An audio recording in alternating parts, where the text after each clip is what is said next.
किराएदार बेटा। उठ जा नालायक, सुबह के 8 बजने को है। तुझे एग्जाम नहीं देना क्या? थोड़ी देर और सोने दीजिए ना पापा। तू उठता या फिर मैं तेरे ऊपर पानी फेंकूं? रोज गधों की तरह सोता रहता है, पेपर की कोई टेंशन ही नहीं है। और एक हमारा समय था जब हम पेपर में फेल होने के डर से रात भर पढ़ा करते थे, सो ही नहीं पाते थे। तो क्या आप उसका बदला मुझसे लेंगे? मैं 15 मिनट बाद उठ जाऊंगा, आप प्लीज जाइए, मुझे डिस्टर्ब मत कीजिए। इतना कहकर रौनक रजाई ढककर फिर से सो जाता है। तू ऐसा नहीं मानेगा, रुक मैं अभी पानी लेकर आता हूं। बस फिर क्या था, इतना कहकर वो भागते हुए बाथरूम में जाते हैं और पानी की एक बड़ी सी बाल्टी लाकर रौनक के ऊपर फेंक देते हैं। पानी पड़ते ही रौनक झट से उठ जाता है। ये आपने क्या किया पापा? अब तो उठेगा नहीं तो यही करना पड़ेगा ना। वैसे थैंक्स डैड, आपके कारण ना अब मुझे नहाने की भी जरूरत नहीं पड़ेगी। चलिए अब आप माँ से बोलकर मेरे कपड़े निकलवा दीजिए, तब तक मैं ब्रश कर लेता हूँ। वैसे कल ना आप एक काम और करना, नहलाने के साथ साथ मुझे ब्रश भी करवा देना। ये ब्रश करने में ना मुझे बहुत आलस आता है। रौनक की बातों से अरविंद का मुंह खुला का खुला रह जाता है। वो अपनी पत्नी कमला के पास जाता है और रौनक की हरकतों के बारे में बताता है, जिसे सुन उसकी पत्नी हंसने लगती है। तुम अपने बेटे को समझाने के बजाय हंस रही हो। रौनक बच्चा है, धीरे धीरे सुधर जाएगा, आप क्यों उसके पीछे पड़े रहते हो? अभी नहीं सुधरेगा तो कब सुधरेगा? 10वीं क्लास में है रौनक, वो अब कोई बच्चा नहीं रहा।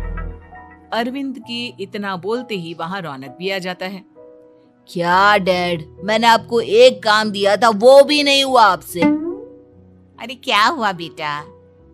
माँ, मैंने डैड से बोला था कि वो आपको बोलकर मेरे स्कूल की यूनिफॉर्म निकाल दे, लेकिन मेरे पीछे पड़ने के अलावा इनसे एक काम ढंग से नहीं होता। देख रही हो कमला, देख रही हो अपने लाडले को? अरे आप चुप रहिए जी।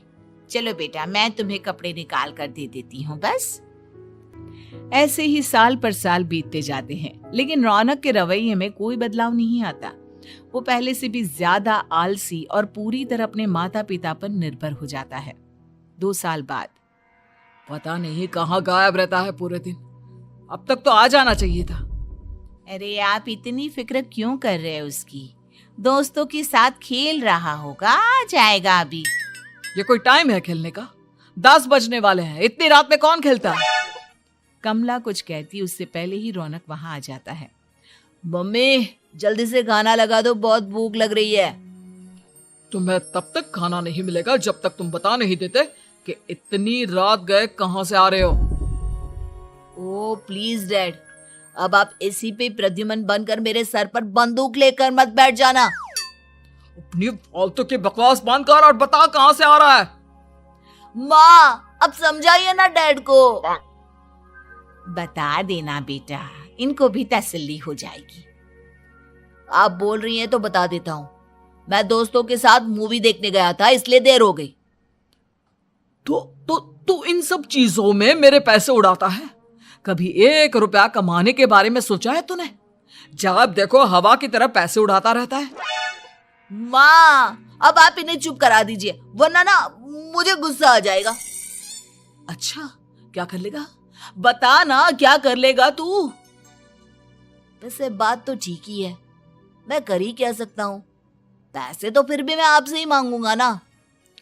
चलिए अब ये सब बात छोड़िए और मम्मी मेरे लिए खाना लगा दीजिए। अभी लगा देती हूँ बेटा। मैं बता रहा हूँ कमला, एक दिन ये ऐसे ही बिगड़ जाएगा। ओफो, आप क्यों इतना पीछे पड़े रहते हो मेरे बच्चे के? बात की बाद में देखेंगे, अभी आप शांति से उसे खाना खाने देंगे। अगले दिन, डैडी मुझे 10,000 रुपए चाहिए। हाँ? अब इतने पैसे क्यों चाहिए तुझे? डैड आप बिना सवाल किए कभी पैसे नहीं दे सकते क्या?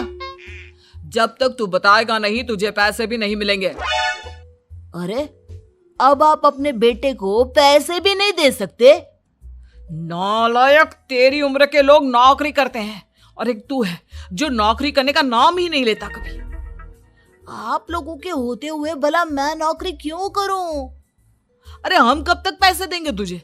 तुझे भी तो अपने पैरों पर खड़ा होना होगा ना। कौन सा उधार के पैरों पर खड़ा हूं? अपने ही तो पैरों पर खड़ा हूं मैं। इसी तरह रौनक दिन प्रतिदिन लापरवाह होता जाता है। उसकी लापरवाही को देखते हुए अरविंद और कमला अपने बेटे की शादी कराने का फैसला लेते हैं और 1 महीने के अंदर अंदर ही रौनक की शादी मेघा नाम की लड़की से करा देते हैं। शादी के कुछ दिन बाद, रौनक, मुझे एक अच्छी सी साड़ी चाहिए, आप ला दोगे ना? हाँ, क्यों नहीं। कितने तक की आती है साड़ी? यही करीब 5,000 तक की। तुम चिंता मत करो, मैं आज ही डैडी से पैसे मांगकर तुम्हारे लिए साड़ी ले आऊंगा। आप कब तक ऐसे ही अपने पापा से पैसे मांगते रहेंगे? कोई अच्छी सी नौकरी क्यों नहीं कर लेते आप? अरे डैड के होते हुए मुझे नौकरी करने की जरूरत ही क्या है? पर आप ऐसे कब तक उनसे पैसे मांगते रहेंगे? कुछ आपको अपने दम पर भी तो करना होगा ना। अब तुम भी बाकी लोगों की तरह मुझे ज्ञान देना शुरू मत कर देना। साड़ी चाहिए ना तुम्हें, मिल जाएगी बस। इतना कहकर रौनक अपने पिता से पैसे मांगने चला जाता है। डैडी, मुझे 5,000 रुपया चाहिए। अब 5,000 क्यों चाहिए तुझे? वो मेघा को साड़ी चाहिए थी। अरविंद आगे बिना कुछ कहे चुपचाप उसे पैसे निकाल कर दे देता है। कुछ दिन बाद, तुम्हें नहीं लगता कमला, रौनक हम पर पहले से भी ज्यादा डिपेंड हो गया है? मुझे तो अब उसके भविष्य की चिंता होने लगी है। कल को हमें कुछ हो गया तो वो क्या करेगा? काश तुमने पहले ये सोच लिया होता तो आज हमारा बेटा इतना लापरवाह नहीं होता। तब मुझे कहाँ पता था कि मेरा लाड़ प्यार उसे इतना बिगाड़ देगा कि वो इस हद तक लापरवाह बन जाएगा। कोई बात नहीं, अभी भी देर नहीं हुई। मुझे पता है उसे कैसे सुधारा जा सकता है। कैसे? अरविंद कुछ कहता उससे पहले रौनक वहां आ जाता है और पैसों के लिए हाथ फैलाने लगता है। डैड, मैं और मेघा बाहर घूमने जाना चाहते हैं। अरे वाह, ये आज सूरज कहाँ से निकला है? Dad please. अच्छा चलो अब मुद्दे की बात करो। मुझे अब 25,000 चाहिए। अब तुम्हें 1 रुपया भी नहीं मिलने वाला। अगर तुम्हें पैसों की इतनी ही जरूरत है तो कोई ढंग की नौकरी कर लो। मम्मी, आप कुछ कहिए ना डैड को। बेटा, वो गलत क्या बोल रहे हैं? ये सब हम तेरे भले के लिए ही तो कर रहे हैं। मम्मा, मैंने बताया ना आपको, मुझे नहीं करनी कोई जॉब वॉब। तो ठीक है, निकल जाओ हमारे घर से। तुम्हारे जैसे लोगों के लिए मैंने ये घर खड़ा नहीं किया है। जितना ये घर आपका है ना, उतना ही मेरा भी है। मैं कहीं नहीं जाने वाला। जाना तो पड़ेगा ही तुझे, क्योंकि अब मैं तेरा कोई भी खर्चा नहीं उठाने वाला। ठीक है, मत उठाइए मेरा खर्चा, मैं अपने दम पर भी जी सकता हूँ। तो बेशर्मों की तरह अब तक यहाँ क्यों खड़ा है? अपना सामान ले और निकल जाए यहाँ से। रौनक पैर पटकते हुए वहां से चला जाता है। घर से निकालना जरूरी है क्या उसे? बिना पैसों के कौन रखेगा उसे किराए पर? अगर उसका भविष्य सुधारना है तो हमें अपने दिल पर पत्थर रखकर ये कदम उठाना ही होगा। दोनों बात कर रहे होते हैं कि रौनक अपनी पत्नी के साथ एक बड़ा सा बैग लेकर घर से निकल जाता है, लेकिन घर से बाहर उसे कोई भी मुफ्त में अपने घर किराए पर नहीं रखता। अंत में थक हार कर वो फिर से अपने घर चला जाता है। क्या हुआ? थोड़ी देर पहले तो दहाड़ते हुए घर से निकला था, अब क्या हुआ? नहीं रखा ना किसी ने तुझे किराए पर? डैड प्लीज, मैं कुछ दिनों में कोई अच्छी सी नौकरी शुरू कर दूंगा। आप तब तक तो हमें रख लीजिए प्लीज। सुबह से रात हो चुकी है लेकिन कोई हमें रखने को राजी नहीं है। अब आप ही बताइए, इतनी रात को मैं मेघा को लेकर कहाँ जाऊंगा? ठीक है ठीक है, बहू की वजह से मैं तुझे घर पर रख रहा हूँ, लेकिन तू इस घर में एक बेटे की नहीं बल्कि एक किराएदार की हैसियत से रहेगा। 3 महीने है तेरे पास। इन 3 महीनों के अंदर अंदर मुझे तेरी पहली तनख्वाह हाथ में चाहिए, समझ गया? पक्का डैड, इन 3 महीनों के अंदर अंदर तो कोई बढ़िया सी नौकरी ढूंढ ही लूंगा मैं। ऐसे ही धीरे धीरे समय बीतने लगता है और अरविंद के दिए 3 महीनों में से 2 महीने बीत चुके होते हैं। पापा जी ने हमें 3 महीने दिए थे, जिसमें से 2 महीने तो बीत चुके हैं। अब ये आखिरी महीना बचा है। अरे तुम चिंता मत करो, आज मेरा ना 2 जगह इंटरव्यू है, दोनों में से कहीं ना कहीं तो जॉब लग ही जाएगी। अच्छा, ऑल द बेस्ट।